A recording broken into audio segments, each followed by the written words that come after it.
Bretagne 5, l'invité de la matinale, avec la boulangerie-pâtisserie d'Élise des Anges à Pommerais.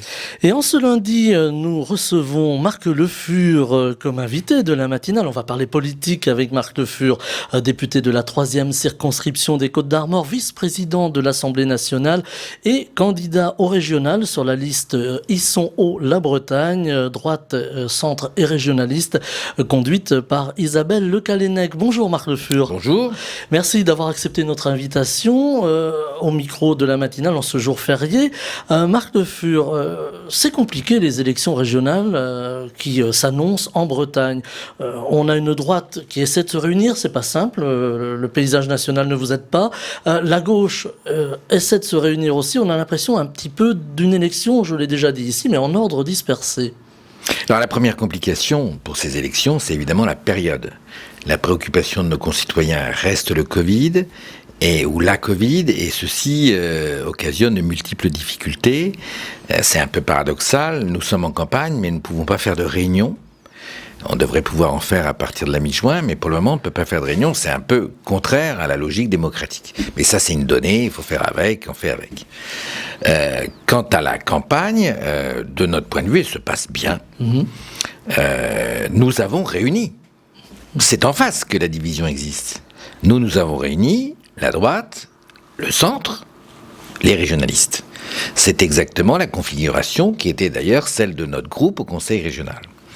C'est vrai qu'en face, ils ont de multiples problèmes, puisque l'équipe qui avait été créée, initiée par Jean-Yves Le Drian, qui a géré bien pour certaines choses, je ne le conteste pas, mal pour d'autres sujets, se divise. Se divise violemment entre une tendance plutôt de tradition socialiste, mais qui ne le dit pas tant que ça d'ailleurs, et puis une tendance en marche autour du soutien au président Macron.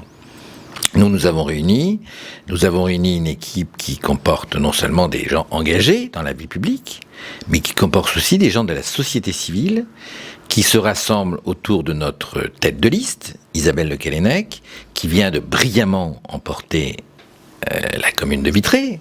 Vitré, ça a un sens. C'est l'exemple de la réussite économique. Pierre Méniory. Exactement. Qui vient également de prendre des responsabilités dans son secteur, ce secteur qui est une agglomération très dynamique, très performante, qui est un peu à l'honneur pour la Bretagne. Et Isabelle a accepté de s'engager dans ce combat pour les régionales. Elle a longuement réfléchi avant de s'engager. J'étais tête de liste il y a 6 ans. Je souhaitais que les choses évoluent. Je souhaitais qu'Isabelle puisse prendre cette tête de liste. Elle réunit, à mon avis, toutes les conditions. C'est une jeune femme, engagée, dynamique, qui a malgré tout une très belle expérience. En particulier, elle a été députée. Et c'est là que j'ai surtout connu comme collègue à l'Assemblée nationale. Et je peux vous assurer qu'en quelques mois, elle avait pris sa place. Et elle avait, sur des sujets en particulier sociaux qui lui tiennent à cœur, elle était non seulement investie, mais écoutée. Donc les choses se présentent bien. Nous considérons qu'un certain nombre de choses sont complètement à revoir dans la politique régionale. Il y a un grand échec. Il y a un grand échec qui est celui de l'Internet, de la fibre, mais nous y reviendrons puisque... Oui, on va en parler, hein, on va brosser... Alors on rentrera pas dans tous les sujets, hein, Marc Le Fur, mais on va essayer de brosser le tableau des grands sujets régionaux qui vont demander, en tout cas à vos yeux, des changements profonds. On parle aussi beaucoup de la montée du Rassemblement national d'un point de vue politique. Est-ce que c'est quelque chose... J'ai posé déjà la question à plusieurs invités de la matinale. Est-ce que c'est quelque chose qui vous inquiète, qui pose question finalement? Alors le Rassemblement national, il existe. Il est présent déjà au Conseil régional. Pratiquement, parmi tous les élus du Conseil régional, il n'y en a qu'un qui s'exprime. Les autres sont les muets du sérail, en quelque sorte. Bon, ils ont le droit d'être là, il n'y a aucun sujet. Simplement, nous considérons qu'ils sont sur des thèmes complètement nationaux. La Bretagne ne les passionne pas. D'ailleurs, ils sont dans une logique très, très, très à l'ancienne. Ils veulent défendre les départements et tout ça. Nous considérons au contraire que y a les collectivités intermédiaires, le département et la région doivent être rassemblés, et que ce rassemblement doit se faire dans une Bretagne à 5.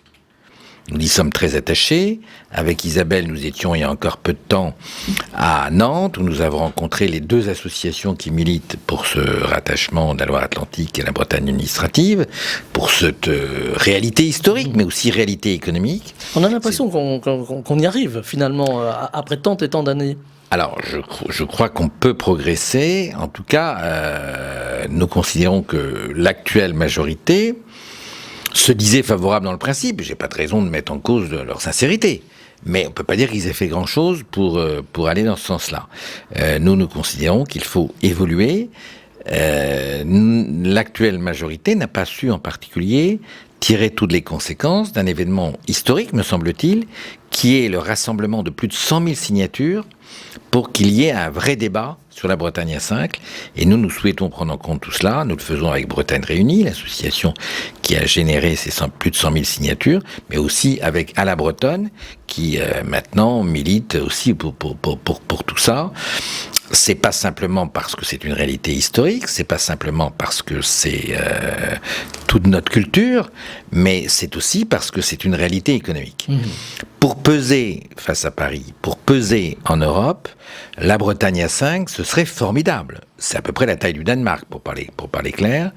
Et si en plus nous rassemblions les compétences qui sont aujourd'hui dispersées, départements, régions, ben ça serait plus simple, espérons-le moins cher pour le contribuable, et aussi plus fort dans les débats que nécessairement toute région doit avoir avec l'État central ou avec les instances européennes.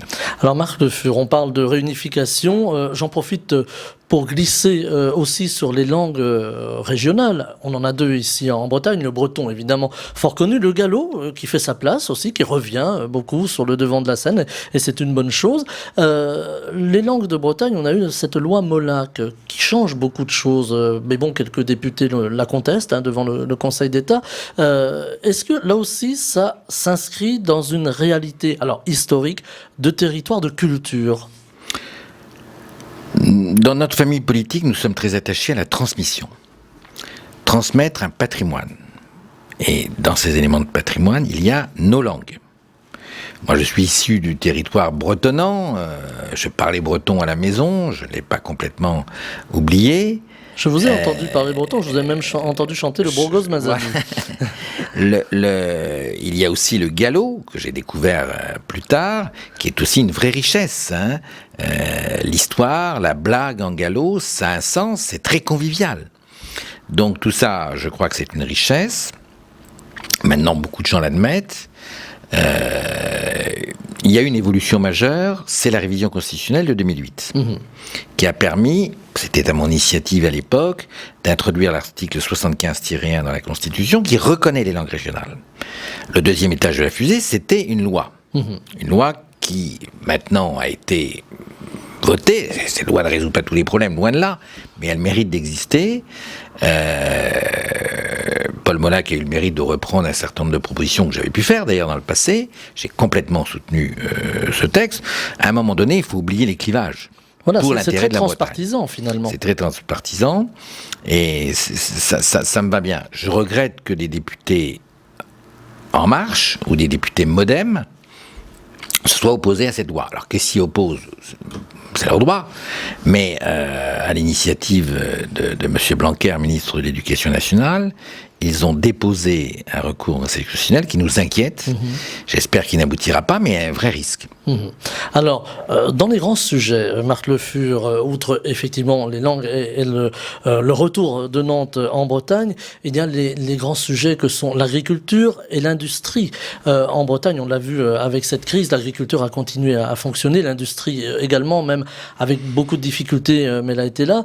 L'agriculture aujourd'hui, c'est un sujet de passion. On entend beaucoup de choses. L'agriculture qui doit se renouveler, qui doit changer, qui doit changer de paradigme, c'est souvent ce qui est avancé, changer de modèle également. On a beaucoup de frictions autour de l'agriculture bretonne. Je vous ai attaché d'ailleurs à ce sujet, Marc Le Fur. Est-ce qu'il va falloir à un moment ou à un autre mettre tous les acteurs autour d'une table et les faire dialoguer, les faire parler ? Alors, la Bretagne, ce sont des fondamentaux. Il y a la pêche, on y reviendra peut-être. On va en parler avec les éoliennes. Aujourd'hui très attaquée avec les éoliennes en mer en particulier. Et il y a surtout l'agriculture. C'est notre richesse. Nous sommes parmi les départements les plus agricoles de France. Ceci génère beaucoup d'emplois agricoles, mais aussi paragricoles et dans le monde de l'agroalimentaire. C'est surtout dû à l'élevage, puisqu'il faut nourrir les animaux et il faut aussi transformer le produit de ces animaux. Donc nous devons prioritairement défendre cette richesse. Il n'y aura pas de substitution, si vous voulez. On ne peut pas tout changer d'un coup. On ne peut pas tout changer. On ne nous proposera pas d'usine de moteurs d'avion. D'abord parce que l'aéronautique a ses soucis, et parce que c'est ailleurs. Donc il faut que nous sachions être solides sur nos fondamentaux. L'agriculture, c'est un sujet qui concerne d'abord les agriculteurs. Ce sont eux les professionnels. Alors je sais que maintenant tout le monde a une opinion, savoir comment on doit élever les animaux, ce qu'on doit mettre dans les champs, s'il faut labourer ou pas labourer, les retraités des postes, les informaticiens, tout le monde a une opinion sur l'agriculture. Je la respecte. Je peux aussi avoir mon opinion. Mais moi j'écoute d'abord l'opinion des professionnels. C'est leur métier et ils vivent de ça. C'est une existence dure. Les prix sont actuellement très bas. On nous avait promis, rappelez-vous, la loi Egalim, ça devait résoudre tous les problèmes. Voilà, on allait augmenter les prix, baisser les charges. En fait, on a augmenté les charges et baissé les prix. La situation est bien plus mauvaise aujourd'hui qu'avant la loi Egalim. Donc moi, je voulais, dans mon engagement politique, je n'ai jamais raconté de blagues aux gens. Et là, avec la loi Egalim, on a raconté des blagues aux gens. Et ça, c'est pas normal. Il y a une détresse chez les agriculteurs. Dans le monde agricole, on voit aujourd'hui... Détresse d'autant plus qu'au-delà des difficultés, ils ont parfois le sentiment d'être montrés du doigt par la société. Alors, parfois, ça peut l'être à l'occasion de détails, ça peut s'arranger, on peut progresser, il faut que chacun trouve son compte. Et le voisinage aussi doit être respecté, bien évidemment. Mais parfois, il y a une volonté de nuire. On le voit avec des associations comme L214 ou quelques autres qui ont pour objectif de rentrer dans les exploitations, de filmer, de dénoncer. Tout ça est très orchestré. Il faut savoir que derrière tout cela, il y a de grands intérêts, en particulier aux États-Unis, en Californie, des gens qui ont clairement pour objectif de produire de la viande cellulaire à base végétale et non à base animale. Donc évidemment, cela ferait disparaître tout notre élevage. Et il faut qu'ils discréditent l'élevage pour permettre leur bénéfice, en quelque sorte. Donc nous dénonçons tout cela et nous considérons que nous devons être aux côtés des agriculteurs. D'autant que les agriculteurs, ils ne sont pas statiques du tout. Ils progressent, ils évoluent. Ils sont connectés aujourd'hui, les agriculteurs. On les voit sur Twitter, montrer leurs vaches. C'est parmi les professions les plus connectées. C'est une profession qui s'est modernisée. Nous sommes pour une agriculture performante qui permet aux gens de vivre. Nous ne sommes pas les seuls au monde, nous avons des concurrents. Nos principaux concurrents, les Flamands, les Danois, les Allemands, etc., continuent à progresser. Il faut permettre la progression de notre agriculture. Et d'ailleurs, cette progression s'est traduite aussi en termes environnementaux, puisque le taux de nitrate dans nos rivières a considérablement baissé. C'est un des critères, mais souvent c'est le critère mis en avant par les adversaires de l'agriculture. Donc autant aller au fond des choses. Donc une progression qui est intervenue. Et donc, il faut plutôt saluer le travail des agriculteurs plutôt que le condamner. Alors, comme dans toute profession, il peut y avoir des brebis galeuses, il peut y avoir des gens qui ne font pas ce qu'il faut. Mais ça vaut pour toutes les professions. Et il n'y a pas de raison de créer une responsabilité collective qui en voudrait à tout le monde agricole et à tout le monde agroalimentaire, si vous voulez. Moi, si vous voulez, je suis le député d'une circonscription. Lamballe, 3000 salariés autour de l'abattoir. Kermenay, 3000 salariés autour de l'abattoir. Qu'est-ce qui se passe s'il n'y a plus d'élevage ? Qu'est-ce qui se passe ? Attention, les mêmes qui aujourd'hui critiquent l'agriculture pleureront demain parce que les emplois ont disparu, etc., etc. Moi, j'y tiens à ces emplois comme à la prunelle de mes yeux. Et le but de notre liste régionale, c'est de dire que l'agriculture a toute sa place, que l'agriculture doit évoluer, qu'il y a des dimensions à prendre en compte, que cette évolution est déjà intervenue, et il faut plutôt encourager que décourager. À force de taper, on décourage. Alors il y a quand même eu des actes forts. On a vu notre consoeur Morgane Large qui a enquêté beaucoup sur le monde agricole et également sur les industries de l'agroalimentaire qui a eu son véhicule de saboté. Ce sont quand même des actes forts. Est-ce qu'on ne risque pas à un moment d'arriver au dérapage ? Oui, j'espère qu'il n'y aura pas de dérapage. J'espère qu'en particulier, tous ces agriculteurs qui sont désespérés et qui parfois mettent un terme à leur existence seront aussi respectés. C'est surtout ça le sujet. C'est pas toute chose égale par ailleurs. Voilà, tout à fait. Le sujet, c'est que ces gens-là, c'est leur métier. C'est leur projet de vie. Et j'accompagne par exemple des agriculteurs qui ont un projet. Ce projet est combattu. C'est tout un projet de vie qui tombe. Ce ne sont pas simplement des professionnels, ce sont des familles qui sont derrière tout cela. Et donc j'espère qu'un jour on le respectera.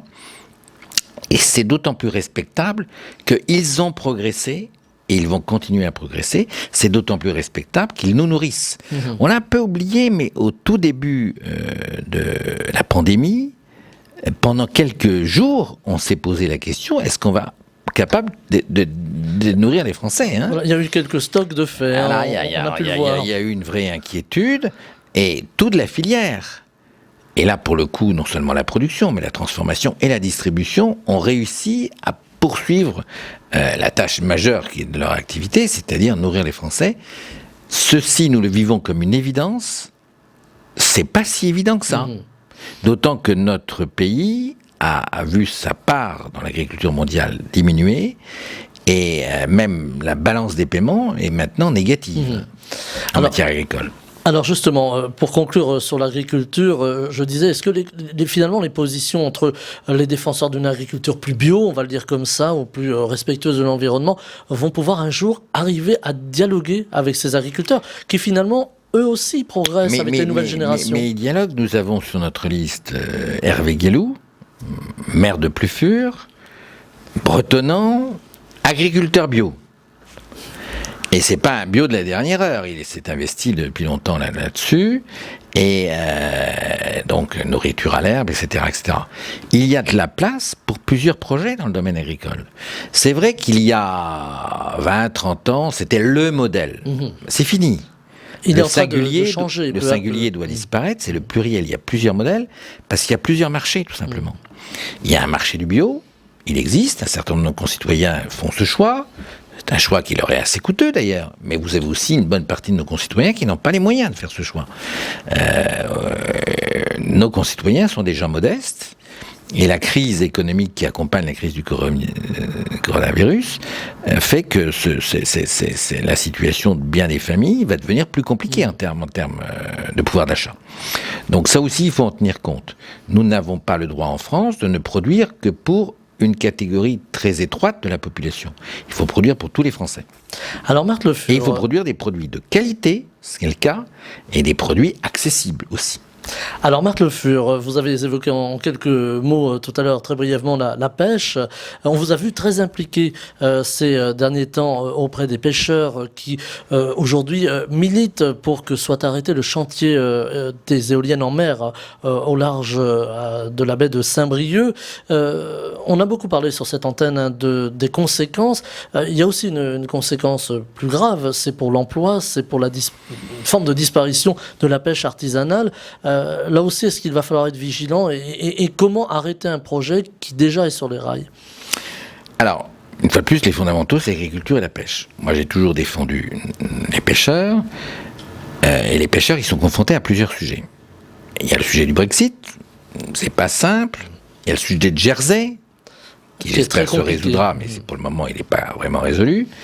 Et puis là, on est en train de leur retirer une partie de leur gagne-pain, puisque toute une zone va être affectée au développement éolien, que les choses soient bien claires pour vos auditeurs. On va installer en baie de Saint-Brieuc 62 éoliennes, chacune sera plus haute que la tour Melle-Montparnasse. Tout ça va nous coûter une fortune, 4,7 milliards sur 20 ans, c'est ce que va payer l'usager contribuable, puisque maintenant, quand on examine le paiement de sa facture EDF, on paye en impôts, en fait. Hein. Donc tout ça va coûter très cher, tout ça au bénéfice d'entreprises étrangères, en particulier Iberdrola. Quand on regarde un peu sur le net ce qui se passe avec Iberdrola dans tous les pays du monde, vous constaterez qu'on a affaire à des gens très spéciaux, hein, c'est le moins qu'on puisse dire. Vous avez pointé du doigt d'ailleurs... Je l'ai dit très clairement à la tribune de l'Assemblée. Donc, le sujet maintenant, c'est d'éviter cela. Il faut d'autant plus éviter que les pêcheurs, en termes de ressources, en termes de préservation de la biodiversité, ont fait un travail gigantesque. Ils se sont imposés des contraintes pour préserver la ressource, en particulier en coquille Saint-Jacques. Ces contraintes n'étaient pas évidentes. Quand elles ont été mises en place, c'était pas si simple. Ils se sont imposés ces contraintes. C'est-à-dire que la richesse coquille Saint-Jacques a été préservée et même développée, en quelque sorte. Et au même moment, ils ont fait ça. Pendant des années et des années, il y a quelqu'un qui vient et qui dit « moi, je prends ma part et vous allez ailleurs ». C'est tout à fait anormal. C'est tout à fait anormal. Et nous considérons que c'est un projet funeste pour les pêcheurs, c'est un projet funeste pour l'environnement. Il y a également dans cette zone une biodiversité gigantesque. C'est une zone où il y a des dauphins, mais aussi des marsouins, ce qui est plus rare que le dauphin encore. C'est une zone où le paysage serait gâché, puisqu'on verra ça, non seulement de Saint-Brieuc, mais de Saint-Malo. Et de Cap-Fréhel. Du Cap-Fréhel, encore plus, on sera en face. Hein. Donc, je crois qu'il faut vraiment revoir. Si tout ça crée de l'emploi et de l'activité, mais c'est pas vrai. On nous a baladés pendant des mois et des mois pour nous dire que ça va créer de l'activité. Alors tantôt c'était ici, tantôt c'était ailleurs. Non, ça ne crée pas d'activité. Il s'agit d'enrichir des entreprises étrangères et de condamner des petites entreprises artisanales de pêche côtière, en quelque sorte. Alors il nous reste 5-6 minutes, Marc de Fura, ça va vite le matin. Juste pour terminer sur cette affaire des éoliennes, comment aujourd'hui la région pourrait peser, si demain vous êtes à la tête de la région, en tout cas votre liste, comment peser assez fortement pour que le projet s'arrête ? Alors d'abord, ou en tout cas soit modifié. Il faut bien savoir que l'actuelle majorité a non seulement toléré, mais promu ce projet, hein, au nom d'une idéologie, etc., etc. Nous considérons qu'il faut revenir là-dessus et revoir les choses, à minima un moratoire, et si possible l'arrêt du projet. Il faut vraiment réfléchir à toute autre chose, sachant que les autres régions réagissent de la même façon. Si vous voulez ce qui se passe dans le Nord, large de la Normandie, voire dans le Morbihan, parce qu'il y a des projets qui ne sont pas au même niveau de développement, mais qui existent aussi. L'autre élément, c'est que la région doit promouvoir des projets alternatifs. Nous avons, et les pêcheurs l'ont présenté, un projet fondé sur l'énergie de la houle. La houle, c'est beaucoup plus intéressant que le vent, puisque le clapot de la mer, même assez limité, génère une énergie qu'il faut savoir capter. Alors, c'est vrai qu'il faut encore des développements techniques. Il y a eu des tests d'ailleurs. Voilà, mais là, l'intérêt, c'est que il n'y a pas de mât. Il y a des installations en mer, mais la hauteur maximum est de 3 mètres, donc c'est pas du tout la même chose. Et également, l'intérêt, c'est qu'on mobilise les pêcheurs au lieu de s'y opposer. Puisque l'idée, c'est d'utiliser cette énergie, de produire en mer une énergie qui après est captée par les pêcheurs. Donc c'est intéressant. Si nous arrivons à prendre la responsabilité de la région, mais nous irons au bout de ce projet, voir sa pertinence, occasionner son développement, de façon à ce que la France, et la Bretagne en particulier, soient leaders dans ce domaine. Donc notre logique n'est pas contre, notre logique c'est de dire il y a une alternative. Alors, on a peu parlé du monde économique, quoique, avec l'agriculture et la pêche.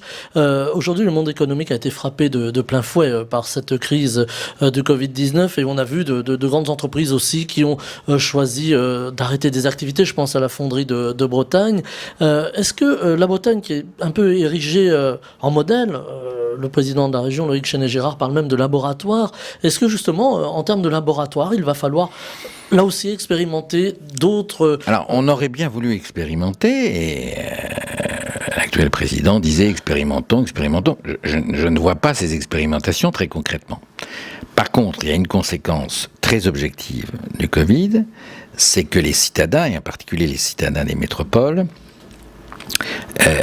ont été enfermés et aspirent à sortir. Quand je suis à l'Assemblée, je prends le métro, une affiche sur 3, c'est venez dans le Cher, venez dans le Lot. Il n'y a pas d'affiche sur la Bretagne, on n'a pas besoin de mettre des affiches, ils viennent tout seuls. Alors, c'est une chance, Mais c'est aussi une difficulté, ne le nions pas. La chance, c'est qu'on peut accueillir des familles. Dans un certain nombre de communes qui perdent de la population, c'est très intéressant. On pense au centre Bretagne. Voilà. Et d'ailleurs, ça se traduit concrètement. Il y a des familles qui s'installent. La difficulté, c'est qu'il faut que tous ceux qui arrivent, qui reviennent. Il s'agit souvent de Bretons qui ont dû s'expatrier pour travailler, qui reviennent surtout quand il y a des enfants, parce que le célibataire dans les métropoles, ça peut présenter des avantages et des intérêts, mais dès qu'on a des enfants, voilà. Donc il faut être dans cette logique-là, et il faut également ne pas exagérément développer nos métropoles à nous. C'est une chance Brest, c'est une chance Rennes. Mais quand vous allez à la gare de Rennes, autour de la gare de Rennes, ça bétonise beaucoup. Et ça pose des problèmes d'abord pour les Rennais, puisqu'il y a un encombrement, etc., etc. Donc sachons respecter la logique de l'aménagement du territoire de la Bretagne, qui est nos métropoles. On a de la chance, nos 3 métropoles. J'ajoute évidemment Nantes. Nos villes moyennes, qui existent, les Vannes, les Lorient, les Saint-Brieuc, etc., nos villes plus petites et notre monde rural qui doit se développer. Il ne faut pas interdire le développement du monde rural. Et dans la logique actuelle de la région, avec le STRADET, c'est un peu technique, il y avait de fait une interdiction du développement du monde rural. Le STRADET, c'est le plan d'aménagement. Voilà, pour plan faire d'aménagement qui aurait pour effet de figer les choses. La Bretagne n'a pas vocation à être figée. La Bretagne, elle est par essence dynamique. Elle se développe. Alors, comme tout développement, il peut y avoir des soucis, des difficultés. Mais si vous voulez, moi, j'ai pas envie d'une Bretagne où s'installe la paix des cimetières. Moi, ce qui m'intéresse, c'est une Bretagne où on entend les cris des enfants. On va presque se quitter là-dessus, Marc Le Fur, mais la campagne continue, évidemment. On va continuer à traiter tous ces sujets majeurs pour la région. Un petit mot de la campagne, justement, elle se passe comment sur le terrain? En commençant, vous disiez que c'était un peu compliqué. Vous arrivez quand même à aller au-devant des gens? Alors, d'une manière générale, mais je le vois en tant que parlementaire, c'est une situation compliquée depuis la crise du Covid, puisque je crois être connu dans ma circonscription, connaître beaucoup de gens, avoir de contacts, mais les occasions de contact ont énormément diminué. C'est une vraie difficulté. La démocratie, c'est d'abord l'échange entre les électeurs et leurs élus, de façon à ce qu'au quotidien, en particulier dans les rassemblements de fin de semaine, l'élu sente le pouls de la population. Là, c'est plus compliqué en ce moment, ne nous leurrons pas. Alors, il y a d'autres moyens. C'est vrai qu'il y a la presse, on la sollicite, et on vous remercie. Il y a aussi les réseaux sociaux qui montent en puissance, malgré tout, qui permettent une certaine forme d'échange. Et puis, on essaie de créer des contacts, mais c'est vrai que c'est une situation qui n'est pas si simple en ce moment. Mais je crois que de plus en plus, là, les gens sont en train de revenir à ces sujets. Le sujet pour nous, c'est pas de dire les élections régionales. Le sujet pour nous, c'est de dire la Bretagne. Notre sujet, c'est la Bretagne. Son patrimoine, sa richesse économique, ses femmes, ses hommes, ses anciens, ses jeunes. Les jeunes ont énormément souffert durant cette crise du Covid.